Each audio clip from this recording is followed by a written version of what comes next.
श्रीमद् भगवद गीता के पास आपके हर प्रश्न का उत्तर है। चाहे आपकी कोई भी परेशानी हो, कोई भी इच्छा हो, श्रीमद् भगवद गीता आपके हर प्रश्न का उत्तर देती है, आपकी हर समस्या का हल देती है। चाहे वो परेशानी आपके मन की हो या धन की हो या आपके शरीर की हो या आपके रिश्तों की हो, आपको अपनी हर समस्या का उत्तर श्रीमद् भगवद गीता में जरूर मिलेगा।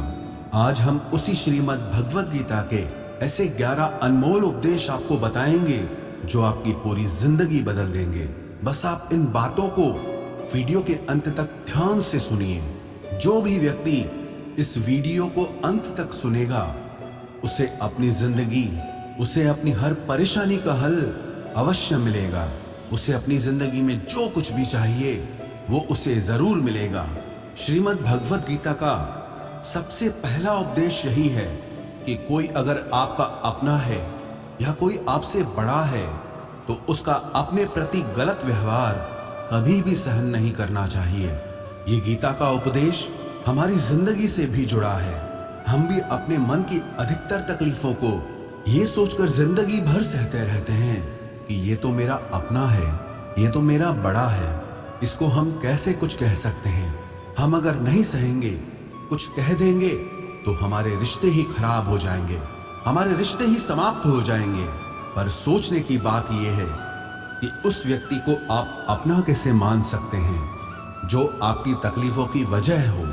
अपना तो वो होता है जो हमारी तकलीफों को दूर कर दे। तो गीता का ये उपदेश है कि किसी को भी अपना फायदा मत उठाने दो, किसी को भी खुद पर जुल्म मत करने दो, क्योंकि आप जितना सहेंगे लोग आपको उतना सहने के लिए और मजबूर करेंगे। गीता का पहला अध्याय जिसका नाम अर्जुन विषाद योग और दूसरा अध्याय जिसका नाम सांख्य योग है, उसके आरंभ में अर्जुन ने श्री कृष्ण के आगे अपना दुख प्रकट किया है कि हे केशव, मैं कौरवों से कैसे युद्ध कर सकता हूँ, ये सब तो मेरे अपने ही हैं। मैं कैसे भीष्म पितामह और द्रोणाचार्य से युद्ध करूंगा, क्योंकि वो दोनों मेरे पूजनीय हैं। इसलिए इन गुरुजनों को मारने से तो अच्छा है मैं भिक्षा के अन्न को खाकर अपने जीवन का गुजारा करूं। और जिन कौरवों से मैं युद्ध करने जा रहा हूं वो सब धृतराष्ट्र के पुत्र मेरे भाई ही हैं, मेरे अपने ही हैं। इन सबको मारने से अच्छा है कि मैं सन्यासी बन जाऊं। तो श्री कृष्ण ने अर्जुन से कहा कि यहाँ कौन अपना है और कौन पराया है। जो अधर्म करता है उसके साथ युद्ध करना तुझे मोक्ष और मुक्ति देगा। तू अपने इस मन के मोह को त्याग दे, नहीं तो सारा जग तेरी निंदा ही करेगा, तुझे डरपोक कहेगा। बात अपने पराये की नहीं है, बात धर्म और अधर्म की है, बात सही और गलत की है। अगर तू गलत को सहेगा, उसका अंत नहीं करेगा, तो गलत करने वाले को और बल मिलेगा, वो और भी गलत करेगा। इसीलिए मन के मोह को त्याग करके तू युद्ध कर। महाभारत की एक और कहानी भी है।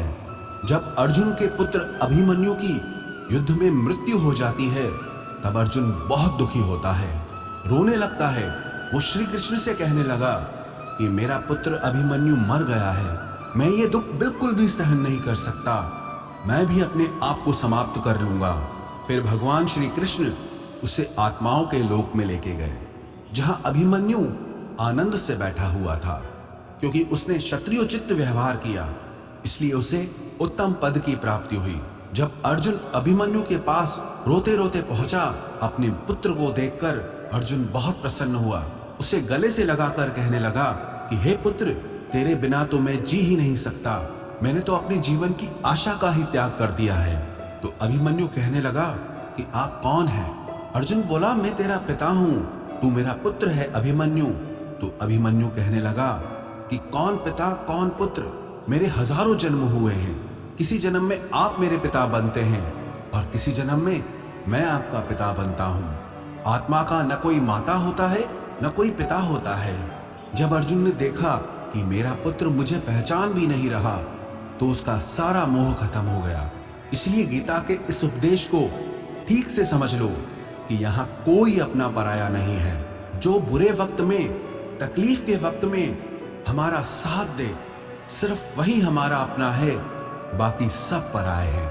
गीता का दूसरा उपदेश यह है कि जो चला गया है कभी उसका दुख मत करो, और जो आने वाला है उसकी बिल्कुल भी चिंता मत करो। जब महाभारत का युद्ध चल रहा था तब अर्जुन ने श्री कृष्ण से कहा कि अगर ये युद्ध हुआ तो करोड़ों लोग मारे जाएंगे।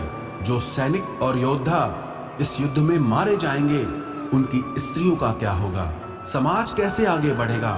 और भी बहुत सी बातें अर्जुन ने विस्तार से कही हैं। तो भगवान श्री कृष्ण ने कहा, अशोच्यानन्वशोचस्त्वं प्रज्ञावादांश्च भाषसे गतासून अगतासूश्च नानुशोचन्ति पंडिताः। श्री कृष्ण बोले, हे अर्जुन, तू बड़ी बड़ी ज्ञानियों जैसी बातें करता है, लेकिन जो सच में ज्ञानी होता है, वो जो लोग मर चुके हैं, जा चुके हैं या एक दिन जाने वाले हैं, उनकी चिंता नहीं करता है, उनका दुख नहीं करता है। तेरे हाथ में कुछ भी नहीं है, तू चाहकर भी कुछ कंट्रोल नहीं कर सकता।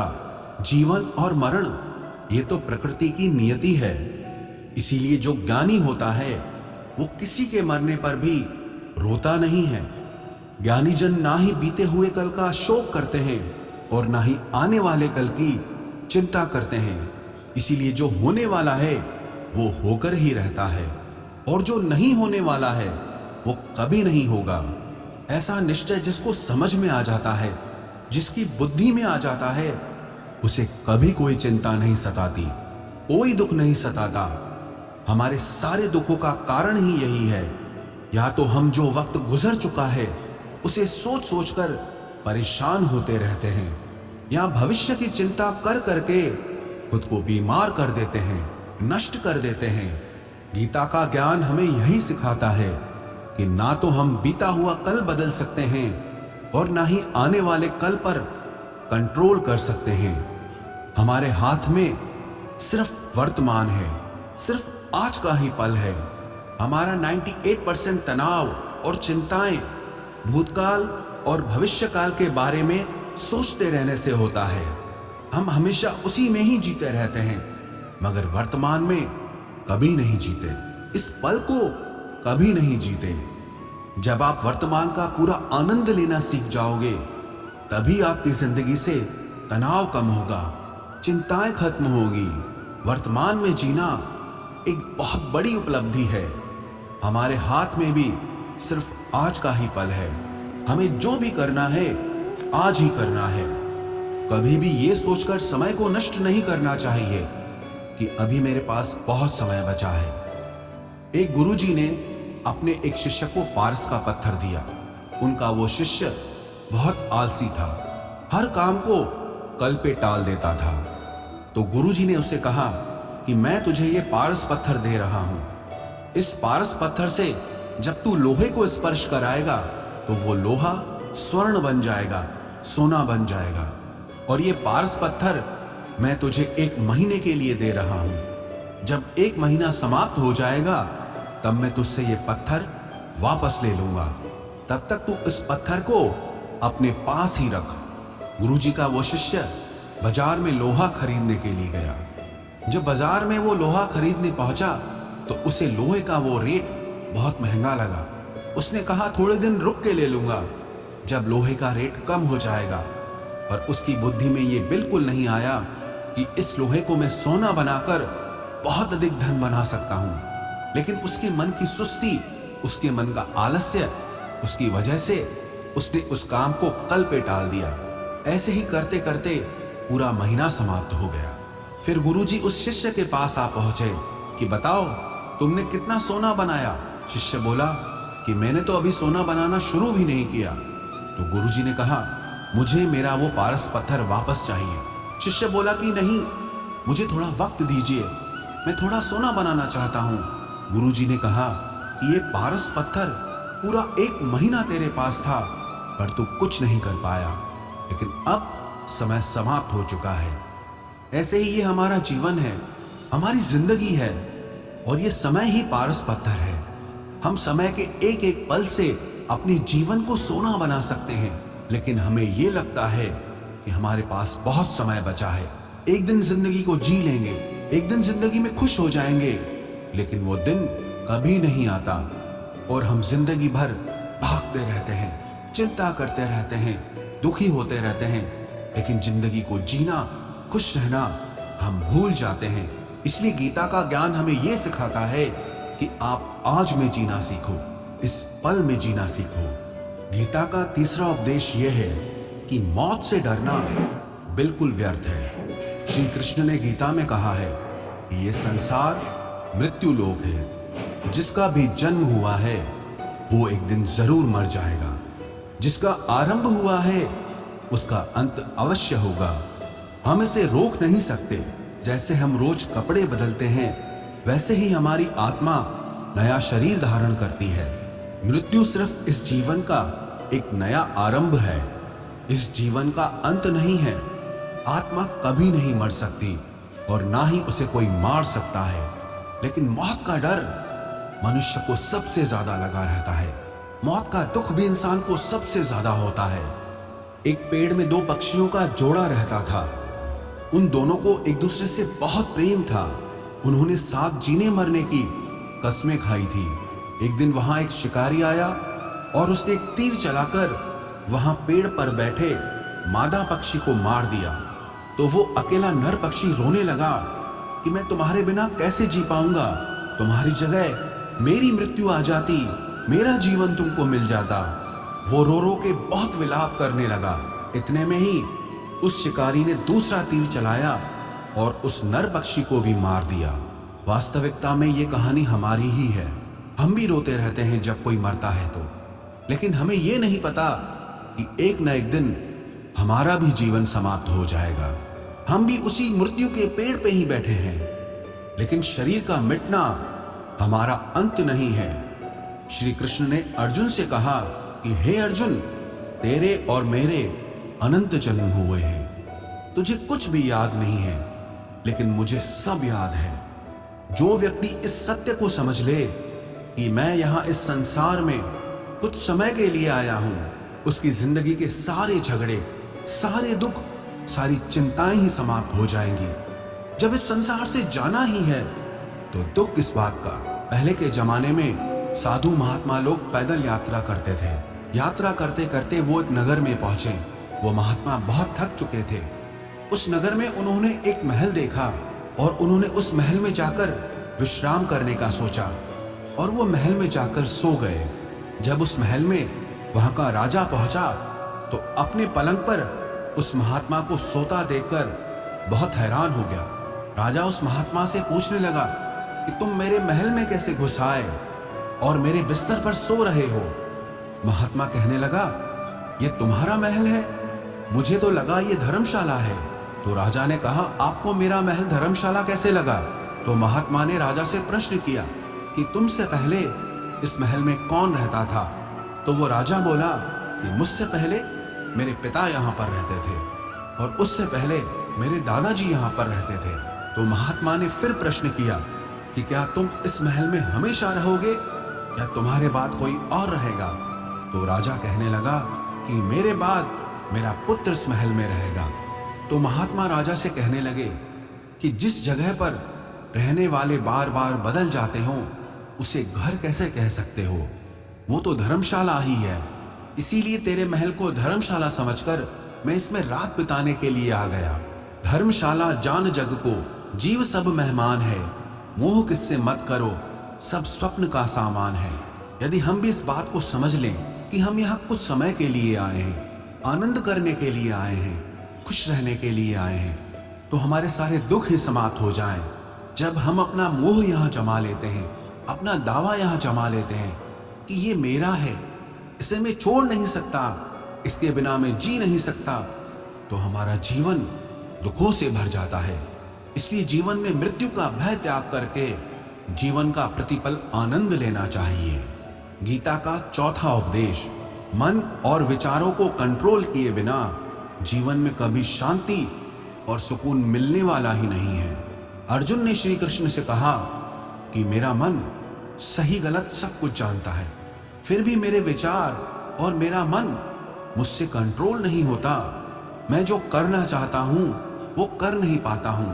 और जो नहीं करना चाहता हूं वो मेरा मन मुझसे जबरदस्ती करवाता है। इसीलिए मैं बेचैन हो गया हूं, मुझे शांति प्राप्त नहीं हो रही। तो श्री कृष्ण ने अर्जुन से कहा, उसके लिए तुझे अपने मन और विचारों से डिटैच होकर अपने मन और विचारों को सही दिशा में ले जाने की प्रैक्टिस करनी होगी, अभ्यास करना होगा। और ये एक दिन का काम नहीं है। जब तक तू अपने मन और विचारों की गुलामी का त्याग नहीं करता, तब तक तुझे जीवन में कभी शांति नहीं मिलेगी। एक राजा था, वो बहुत बेचैन और परेशान रहता था। एक दिन वो अपने गुरुजी के पास गया और उनसे कहने लगा कि मेरा मन बहुत बेचैन है, मैं बहुत परेशान हूँ, मैंने पूरे संसार को जीत लिया है, सब कुछ है मेरे पास, पर मैं खुश नहीं हूँ, मेरे मन में सुकून नहीं है, शांति नहीं है। तो गुरुजी ने राजा से कहा कि तुम्हारे नगर में अगर कोई ऐसा व्यक्ति है जिसने सुकून को प्राप्त कर लिया है, शांति को प्राप्त कर लिया है, तुम उसका एक बार कुर्ता पहन लो तो तुम्हारे जीवन में भी शांति आ जाएगी। राजा बहुत प्रसन्न हो गया कि ये तो बहुत आसान काम है। वो अपने राजमहल में आया और राजसभा में वो सबसे कहने लगा कि आप लोगों में से जो भी शांत हो चुका हो, जिसे सुकून मिल गया हो, वो अपना कुर्ता मुझे दे दे। वो बदले में जितना भी धन मांगेगा मैं उसे दे दूंगा। सब लोग एक दूसरे का मुंह देखने लगे। पैसों का लालच आया, लेकिन सबको एक दूसरे की सच्चाई पता थी, क्योंकि किसी की जिंदगी में भी शांति और सुकून नहीं था। सब अपना सर झुकाकर वहां पर खड़े हो गए। फिर उस राजा ने पूरे नगर में ढिंढोरा पिटा दिया कि जिसे भी शांति प्राप्त हो चुकी हो, सुकून प्राप्त हो चुका हो, वो मेरे पास आकर अपना कुर्ता दे दे। वो जितना कहेगा उससे उतना ही धन दिया जाएगा। लेकिन एक भी व्यक्ति ऐसा नहीं मिला जिसे शांति प्राप्त हो चुकी हो। वास्तविकता में जब कोई मरता है तब हम कहते हैं कि वो फला व्यक्ति आज शांत हो गया। कभी किसी जिंदा इंसान के लिए नहीं सुना कि एक जीता जागता इंसान शांत हो गया है। राजा के सैनिक पूरे शहर में ढूंढते रहे। फिर उन्हें पेड़ के नीचे एक महात्मा तपस्या करता दिखा, जिसके चेहरे पे एक शांति थी, सुकून था। वो सैनिक उस महात्मा के पास आकर पूछने लगे कि क्या आपने शांति प्राप्त कर ली है, सुकून प्राप्त कर लिया है? महात्मा ने कहा, मैं पूरी तरह से शांत हूं। तो सैनिक उसे राजा के पास ले आए। राजा ने उस महात्मा से प्रश्न किया कि क्या आपको शांति और सुकून प्राप्त हो चुके हैं? वो महात्मा कहने लगे, महाराज, मैं पूरी तरह से शांत हूं, मुझे कोई चिंता नहीं, मुझे किसी चीज की लालच नहीं, मुझे कोई इच्छा नहीं है। तो राजा भी बहुत प्रसन्न हो गए कि आखिर वो व्यक्ति मिल ही गया जिसे शांति की प्राप्ति हो चुकी है, जिसे सुकून प्राप्त हो चुका है। तो राजा उस महात्मा से कहने लगे कि हे महात्मा, आप कृपया करके अपना कुर्ता मुझे दे दीजिए, बदले में आप जो मांगेंगे मैं आपको दे दूंगा। वो महात्मा कहने लगे कि महाराज, सुकून और शांति तो मुझे मिल चुके हैं, लेकिन क्या करूं, मेरे पास कुर्ता ही नहीं है पहनने के लिए जो मैं आपको दे सकूं। जब राजा ने उस महात्मा की ये बात सुनी कि इस महात्मा के पास कुर्ता भी नहीं है पहनने के लिए, उसके बाद भी ये महात्मा एकदम शांत है, इसके जीवन में सुकून है। मैं सारी जिंदगी धन को जोड़ने में लगा रहा, दुनिया जीतने में लगा रहा, लेकिन मुझे शांति नहीं मिली, सुकून नहीं मिला, क्योंकि शांति और सुकून बाहर की चीज नहीं है, अपने भीतर की चीज है। इसीलिए जब तक कोई व्यक्ति अपने मन और विचारों को कंट्रोल नहीं करता, तब तक उसके जीवन में सुकून और शांति नहीं आती। और गीता का उपदेश हमें यही सिखाता है कि जीवन में शांति चाहिए तो मन को शांत करना सीखो। गीता का 5वां उपदेश ये है कि वासना, क्रोध और लालच सर्वनाश का कारण है, नरक का द्वार है। जिस भी मनुष्य में ये 3 अवगुण होते हैं, वो हमेशा दूसरों को दुख पहुंचाकर अपने ही सुख और स्वार्थ की पूर्ति करता रहता है।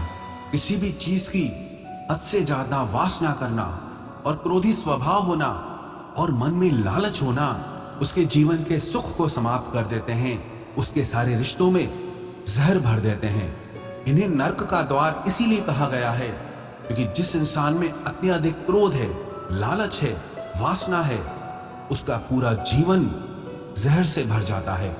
उसको मरने के बाद नहीं, जीते जी यहीं पर नरक का दर्शन होता है। गीता का छठा उपदेश यह है कि सब भगवान एक ही हैं, कोई छोटा बड़ा नहीं है। सब एक परब्रह्म परमात्मा के अलग अलग रूप और नाम हैं। श्री कृष्ण ने गीता के 10वें अध्याय विभूति योग में बताया है कि जितने भी जगत के देवी देवता हैं वो सब मेरी ही विभूति है।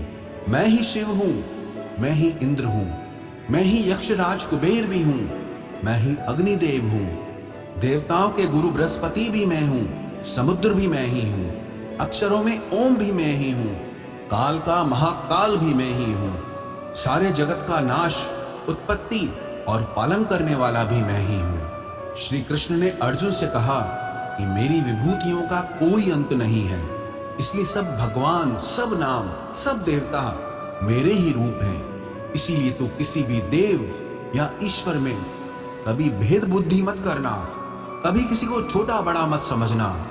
और गीता का उपदेश हमें यह सिखाता है कभी भी किसी दूसरे के इष्ट को छोटा नहीं समझना चाहिए, या इस बात पर झगड़े फसाद नहीं करने चाहिए कि कौन बड़ा है और कौन छोटा है।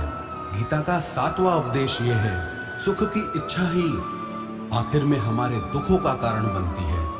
श्री कृष्ण ने अर्जुन से कहा कि मनुष्य जितना सुखों की लालसा और इच्छा करता है उतना ही उसकी इंद्रियां सुख भोग में आसक्त हो जाती है, उतना ही इंसान का मन संसार के सुख और आकर्षण का गुलाम बन जाता है। और जितना सुख के पीछे भागेगा उतना ही उसे दुख के अनुभव से भी गुजरना पड़ेगा, क्योंकि ये संसार का नियम ही है। जो चीजें शुरू में मन को बहुत आकर्षित करती हैं बाद में बहुत दुख देती हैं, और जो चीजें शुरू में मुश्किल लगती हैं, कठिन लगती हैं, बाद में हमें बहुत काम आती हैं। गीता का 8वां उपदेश यह है, जो भी मनुष्य दुनिया के सारे सहारे छोड़कर सिर्फ भगवान को ही अपना सहारा मान लेता है, उसकी हर जरूरत वो ईश्वर पूरी करता है। उसकी हर प्रकार से रक्षा वो परमात्मा ही करता है। अनन्याश्चिन्तयो माम ये जनाः पर्युपासते तेषां नित्याभियुक्तानां योगक्षेमं वहाम्यहम्। जो भी व्यक्ति मुझे ही अपना सहारा मानता है उसका योगक्षेम मैं वहन करता हूँ। योगक्षेमं वहाम्यहम् अर्थात जो चीज नहीं मिली है उसकी प्राप्ति कराना उसका नाम योग है, और जो चीज जीवन में मिली हुई है उसकी रक्षा करना उसका नाम क्षेम है। तो श्री कृष्ण कहते हैं, जो मुझ पे डिपेंड हो जाते हैं उनको जो चाहिए वो मैं जरूर देता हूँ, और उनकी हर प्रकार से मैं रक्षा भी करता हूँ। गीता का 9वां उपदेश यह है कि इस संसार में हमारा कुछ भी नहीं है। गीता सार में आपने कई बार सुना होगा कि तुम्हारा क्या गया जो तुम रोते हो, तुम क्या लाए थे जो तुमने खो दिया, तुमने क्या पैदा किया जो नष्ट हो गया, तुमने जो लिया यहीं से लिया, जो कुछ भी दिया यहीं पर दिया। जो आज तुम्हारा है कल किसी और का होगा, क्योंकि परिवर्तन इस संसार का नियम है। कल तक जिसके बिना आप जी नहीं सकते थे आज उनसे कोई रिश्ता ही नहीं है, बातचीत तक नहीं है। कहाँ गए वो जीवन भर के सारे रिश्ते, वो सारे मित्र जो साथ जीने मरने की बातें करते थे, आज पता भी नहीं कि वो लोग कहाँ चले गए। ये संसार परिवर्तनशील है, सब लोग यहाँ बदल जाते हैं, हर रिश्ता बदल जाता है, और तो और ये हमारा शरीर भी हर दिन बदल रहा है। बचपन से जवानी, जवानी से बुढ़ापा, और एक दिन ये शरीर हमारा साथ छोड़ देता है। तो किसके लिए रोना और किसकी चिंता करना। हम सारी जिंदगी चीजों को, रिश्तों को, जिंदगी को बनाने में, सजाने में, संवारने में लगे रहते हैं, लेकिन एक दिन सब कुछ बिखर जाता है। सारी जिंदगी जिस संपत्ति, जिन रिश्तों के लिए हम लड़ते रहते हैं, एक दिन सब कुछ छोड़ करके हमें इस दुनिया से जाना पड़ता है। गीता का 10वां उपदेश हमें यह सिखाता है कि किसी से भी हद से ज्यादा मोह कभी मत करना। श्री कृष्ण ने गीता का पूरा ज्ञान ही अर्जुन के मोह को नष्ट करने के लिए कहा है। ये मोह ही है जो इंसान को सबसे ज्यादा रुलाता है। मोह इतना बलवान है कि शेर जैसे इंसान को भी गीदड़ बना देता है। जो अर्जुन युद्ध में देवताओं से भी जीत गया, पर अपने रिश्तेदारों को युद्ध में देखकर उसका हाथ कांपने लगा। वो बोला, हे केशव, मेरे हाथ में धनुष पकड़ने की ताकत भी नहीं बची है, मेरे हाथ कांप रहे हैं, मैं युद्ध नहीं कर पाऊंगा। ये मोह इतना पेनफुल होता है जिसकी पीड़ा ना सह पाने के कारण कई लोग अपनी जिंदगी खत्म कर देते हैं, आत्महत्या तक कर लेते हैं कि उस व्यक्ति के बिना हम जी नहीं पाएंगे। जीवन में किसी से भी हद से ज्यादा मोह करोगे तो जीवन भर पीड़ा का ही सामना करना पड़ेगा। जो व्यक्ति अपने मोह से बाहर नहीं आता, उसका सब कुछ उससे छिन जाता है, उसकी सारी खुशी खत्म हो जाती है। इसीलिए गीता का ज्ञान बार बार यही सिखाता है कि अपने मन के मोह को त्याग करके आप बलवान बनो, बुद्धिमान बनो, सत्य के दर्शन करो कि वास्तविकता क्या है। क्योंकि हमारा मोह हमें हमेशा झूठ ही दिखाता है, झूठ पे ही विश्वास दिलाता है और दिल में झूठी उम्मीदें जगाता है। और ये ही हमारे दुखों का सबसे बड़ा कारण है। हम ही मोह कर लेते हैं, हम ही लोगों से उम्मीदें लगा बैठते हैं, पर वास्तविकता बिल्कुल अलग होती है। लोग वैसे नहीं होते जैसे हम मान लेते हैं, जैसा हम समझ लेते हैं, क्योंकि मोह के कारण हमें सच्चाई नहीं दिख पाती, लोगों का असली चेहरा नहीं दिख पाता।